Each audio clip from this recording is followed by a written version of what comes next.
The Ultrakill Revamp update has revealed to us quite a bit of new lore, most of it being about V1, and some of it giving us hints as to what we could potentially come across after we finish the game, with the Encore levels. And as I'm sure most of you could have guessed, a lot of this conversation is going to be surrounding the new death screen that we got. We're going to be going through each little segment of this death screen and just kind of piecing together what we think is going on, plain and simply. So let's start from the beginning. Warning. Extreme damage sustained. Running diagnostic. Error. ARM core module number 1, not responding. Error. ARM core module number 2, not responding. So here it kind of seems like V1 is trying to reactivate their arms to potentially continue fighting. Let's move on. Warning. Combat systems inoperable. Attempting reconstruction. Error. Self-repaired nexus not responding. Insufficient blood. Insufficient blood. So it's pretty obvious as to what's taking place here as well. V1's trying to restart itself and trying to repair any damages that have taken place. But at this point, the damages have come a little too far because there's not enough blood for this repair to take place. So the result of that is the next section. Initiating escape protocol. Attempting connection with limbic modules. Error. Leg core module number 1, not responding. Error. Leg core module number 2, not responding. Initiating escape protocol. This could be a big hint as to why V1 is trying to activate this limbic module.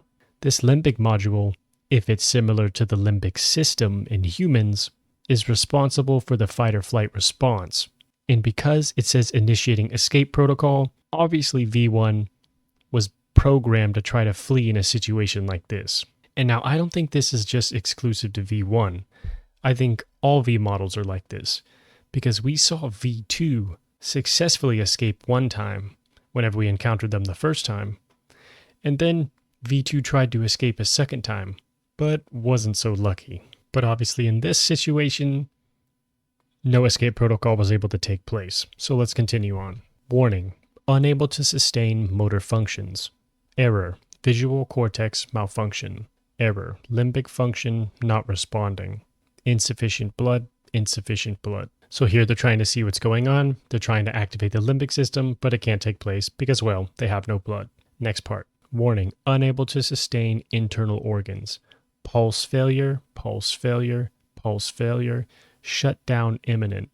Error. No vocal interface detected. Unable to complete task. Pulse failure. Pulse failure. Insufficient blood.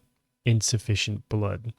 Now this is whenever things are kind of getting dark, and it kind of further hints at us that these machines are also biological, because it says unable to sustain internal organs. And if you read this line here, error, no vocal interface detected, this many people are speculating that it's V1 trying to scream for their life, but because it wasn't able to detect anything, and the screech went unheard, sadly. Man, that's morbid. But I guess what can you really expect whenever you're taking on all the demons and angels and everything else hell has to offer? Next part. Warning. Unable to sustain basic functions. Shutdown imminent. Shutdown imminent.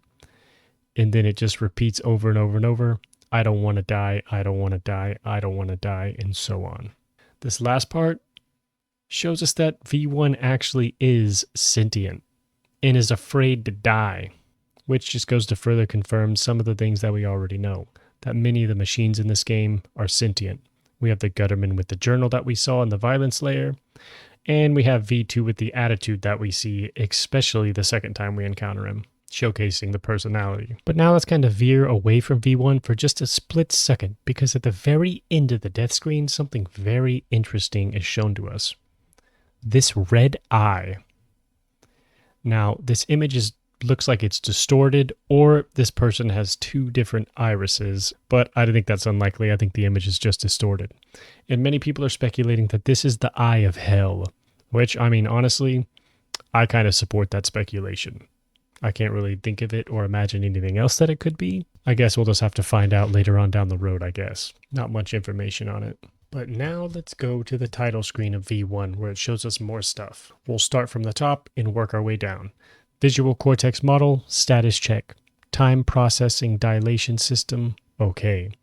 Maybe this could be the lore explanation for the HUD system that we get in the top left corner and all the other HUD visual things.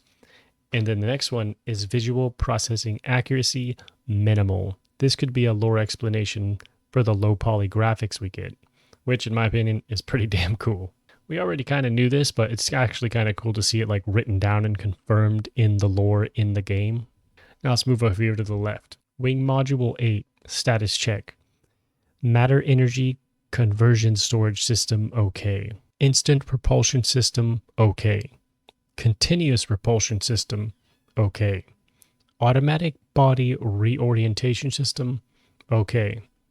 So that's really cool. It kind of gives us lore basis as to all the acrobatics that V1 can perform, with the dashes, the continuous infinite slides, the bouncing off walls, and of course the never flipping upside down while midair. Now let's move just below that. ARM module, factory default status check.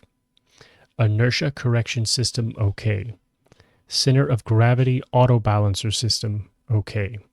Now both of these make me believe that they're all just based around controlling recoil and keeping the arm stable, which makes complete sense being that this is V1's right arm and the arm that he wields all of his weapons with. Let's move over to the left arm. ARM module, feedbacker status check.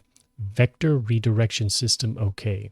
Cross counter program found. So I'm guessing the system put into the arm that actually does the counter or the parry that many of us call it is called the vector redirection system. And for those of you that don't know, vector is just a fancy way of saying a quantity that is both magnitude and direction. And well, whenever you parry something away from you, you can very well say that it is in fact a quantity with magnitude and direction. And that direction is to kill. And it's kind of cool. They call it the cross counter program. That, I guess, programs this function in the arm. I'm not a coder, so correct me in the comments down below if I'm misunderstanding this, but I think that's correct. And it's kind of cool in the image here. You can see the feedbacker in the middle. You can see the knuckle blaster up top and the whiplash down below. And now this image kind of makes me wonder and speculate about the yellow/gold arm a little more. Because if we were going to be getting this arm within the campaign, wouldn't it be in this image?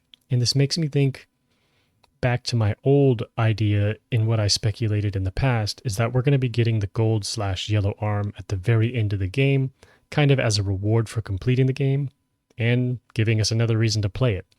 And I mean, I think I speak for all of us whenever we say we're basically looking for any and every excuse to replay this game. The Revamp update is proof of that itself. There are so many people replaying this game just because everything is revamped and looks so much better. But yeah, it'll be cool to have the yellow arm as a reward for beating the game. At least that's what I'm speculating is going to take place, and that's what I'm going to stick with for now. Now let's go to the very bottom in the final section. Leg module, factory default, 2 status check. Fall impact reduction system, so this explains why there's no fall damage. Weight redistribution system. So I'm guessing this rate redistribution system is why V1 never loses balance and can always maintain upright while flying through the air at 150,000 miles an hour. And then this last one is kind of one of my favorites. It says potential energy storage system, which I think gives a lore explanation for slam storage in this game. And if you're unfamiliar what that is, I'll put a little video in the side here that'll demonstrate it. It's basically whenever you slam up super high, and it's hilarious and very funny to do.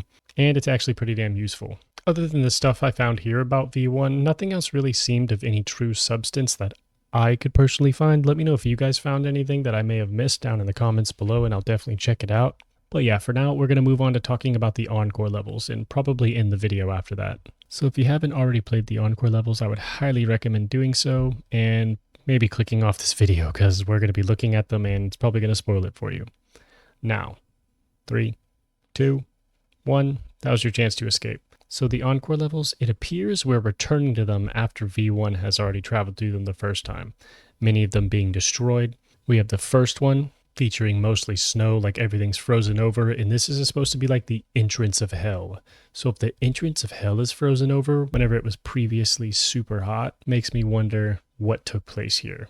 Supporting the speculation that many people have that whenever we complete the game and kill hell or whatever the final boss is, that hell will freeze over. But now in this level, we work our way through and melt everything, reopening up the gate to hell. And upon entering hell, we make our way into 1-E, which, as most of you already know, I should probably just quit saying that at this point, is Limbo. And in here, everything is basically destroyed. All the trees, the different pixels on the walls, all the computer systems are destroyed, the speakers are destroyed, everything's destroyed as if V1 has already traveled through here. So I think we are on track so far, at least hopefully. Who knows? Hakita might throw something insane at us like he normally does, which is honestly epic. But I like to believe that this takes place after V1 has already traveled through here once. And it's kind of cool that the levels are going to stay canon with that. And I wonder if there's going to be any type of like lore explanation for these, or if it just is plain and simply V1 traveling through the McGinn. And now just kind of two honorable mentions I found in the Limbo layer during my playthrough of them is that these ferryman statues hold a skull that have a symbol on them that neither of the current skulls that we have on them. And well, this leads me to believe that there's some type of like ferryman king, if you would, but this has no support. And this is just kind of a off-the-cuff speculation I have because the unique skull that this ferryman is holding. And I also found this stained glass painting of what appears to be the hand of God reaching down to hell. Now, I haven't found anything regarding the information on this, but maybe it'll have some lore implications later on down the road. But nonetheless, it is a really cool image. And also, there's also these new skull images that are pretty cool too. Oh yeah, and one last thing. Let me know what you guys think this thing is. I personally have no idea, but some people are speculating that it's foreshadowing for Sisyphus, a mighty lion with his head severed off, and Sisyphus's head kind of looks like a sun. So let me know what you guys think. But yeah, let me know your guys' thoughts down below in the comments. If you made it this far in the video, I would definitely appreciate a like. It would help a lot in the algorithm. And well, I'm going to continue trying to P-rank these levels. If you guys are able to do it, props to you. And yeah, catch you guys in the next video. And yes, I am going to be live streaming me playing through the revamped game. I haven't done it yet myself, but I've just been kind of busy recently, so forgive me. Anyways, thanks for watching, guys. Catch you guys in the next one, and peace.